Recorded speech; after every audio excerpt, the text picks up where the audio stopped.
The average person opens up Instagram 150 times a day, but that's by design. Like you said, companies, from product design, they're putting fortunes in to understand why we do what we do. And variable reward, dopamine, pops, all that stuff. Exactly. And so if you're picking up the phone the first thing in the morning, the challenge is a number of reasons. This is a challenge. First of all, there are these 4 primary brainwave states. Beta is what you and I are in right now, we're awake. Delta is when you're fast asleep. In between those 2 states, theta and alpha, are extremely important brainwave states for learning. So theta is the state right in and out of sleep.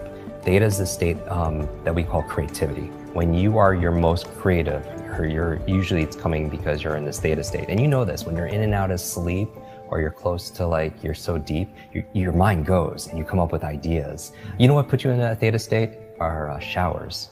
Oh, really? You ever notice when you're in the shower, you come up with some of your best ideas? Yeah, and your brain kind of drifts. It does, because you're in that brainwave state. So a big part of my work is taking the invisible and making it visible. When I do these demonstrations, I always tell people that I do it because I want you to see that there's a method behind the magic.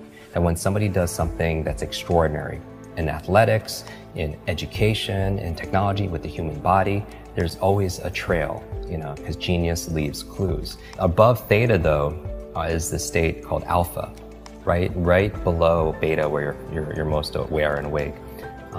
Alpha is a state of learning. Accelerated learning. It's a state of relaxed awareness. This is a state we go into when we meditate, because your critical mind is set aside and you just absorb information unconsciously. You know what puts you into an alpha state? Television. You ever notice that if somebody's watching the game or somebody's watching their favorite TV show and you're trying to have a conversation with them and they literally are in trance, they don't hear you because of the television programming, which might be an interesting word, programming and putting people into a trance.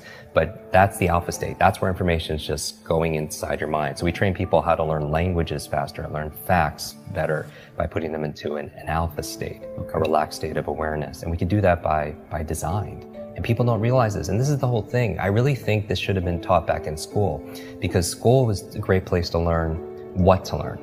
Math, history, science, Spanish, important subjects on what to learn. But how many classes were on how to learn? Does that even exist these days? No, that's what I'm saying. How many classes were on how to think critically, how to make good decisions, how to solve problems, how to focus and concentrate, how to read faster, how to remember more, right?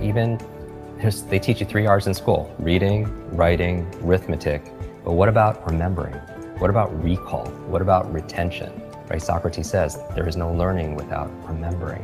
And that's really the basis of it all. But I would say that knowing you're in this alpha theta state first thing in the morning, you're very suggestible, right? And if the first thing you're picking up is your phone, then that really is rewiring our brain for 2 things. The dangers. That's going to really decrease your level of productivity and performance. Number 1, it's training you to be distracted. And we talked about that. Every like, share, comment, everything is just making you just pay attention to everything else, and rewiring your brain. So when you're having a conversation with somebody, you can't even focus because you've trained your brain to do otherwise. And that's why mindfulness is so important, whether it's meditation or something else, because it's not that I don't meditate every single day just to be at peace and be in the Zen state. I do it because it's a mental exercise. It improves my cognitive capabilities, meaning that when my mind goes somewhere else, that's the opportunity. Because when I pull it back with my breath or visualization, I built that muscle.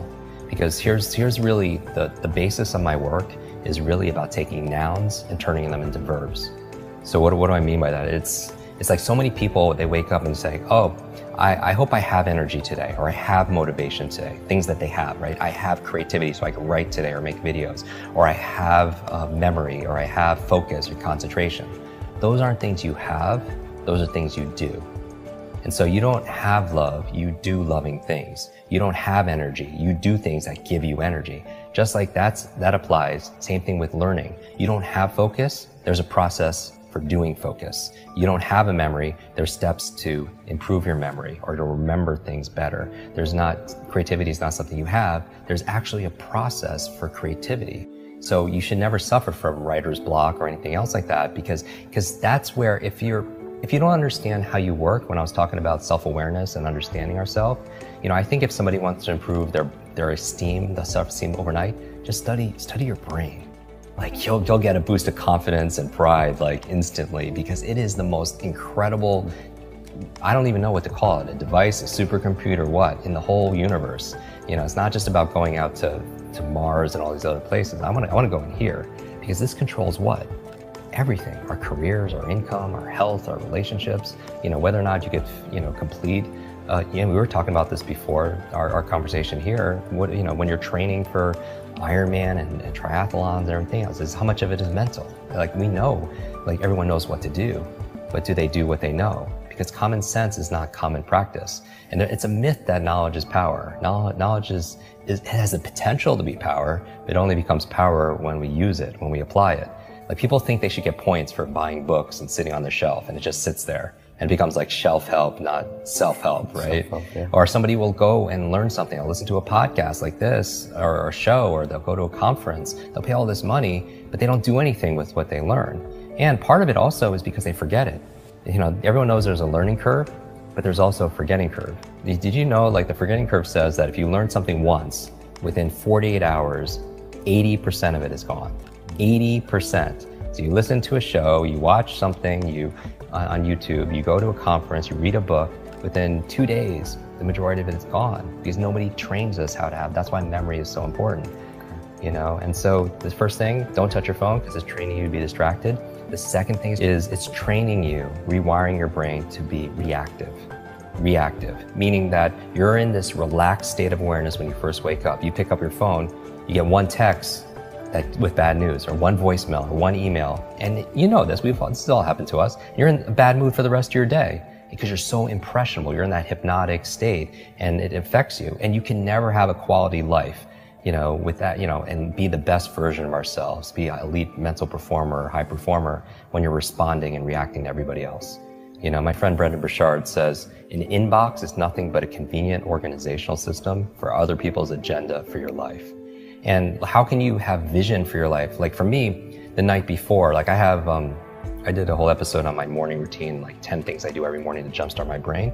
And I also have an evening 1 hour routine to get into sleep, to maximize my sleep. Sleep is so very important to be able to do.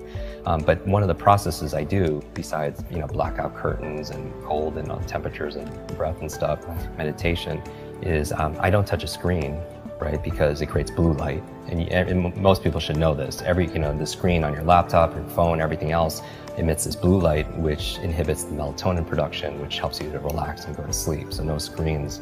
But the other thing I do is I write down the 3 things I want to accomplish the next day personally, and the other 3 are professionally.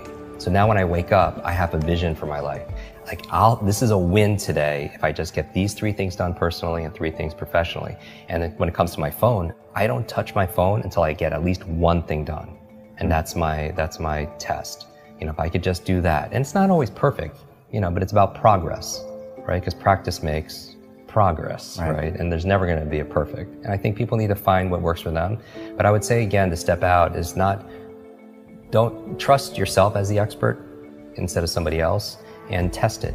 Maybe for 1 week, keep your phone outside your bedroom for just 1 week and don't touch it for the first hour a day, and spend the first hour a day being a thermostat, not a thermometer. Because a thermometer, what's a function? It reacts to the environment. And that's a kind of crappy way to live. Not that we do react to the environment. We react to the weather, right? We react to how clients treat us. We react, but to the degree we're happy is that we have the locus, the location of control inside, right? All the studies show that the happiest people are the ones that feel like they have the control over their happiness, and not put it to somebody else, a person or a place or something going on in the economy or politics or anything, right? So a thermometer reacts to the environment, but a thermostat's different. What does that function? It sets the environment. It sets a goal, it sets a temperature, and then the environment raises to it. And so I feel like anyone who's attracted to your work or to mine, they're thermostats, because they have a growth mindset. Because if they thought things were fixed, they wouldn't watch something like this, because what's the point? It's just all predestined and it's set, and we can't grow.